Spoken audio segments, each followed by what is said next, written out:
नेर धरणातून पाणी सोडा अन्यथा तीव्र आंदोलन करण्याचा इशारा खटावसह लाभ क्षेत्रातील गावांमधील ग्रामस्थांनी प्रशासनाला दिला आहे। पाहुयात सविस्तर या बातमीमधून।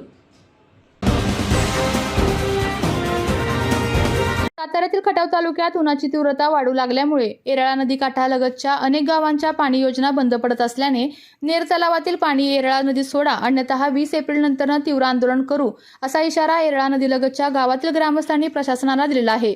याबाबतचे निवेदन त्यांनी संबंधित अधिकाऱ्यांना देखील दिले आहे।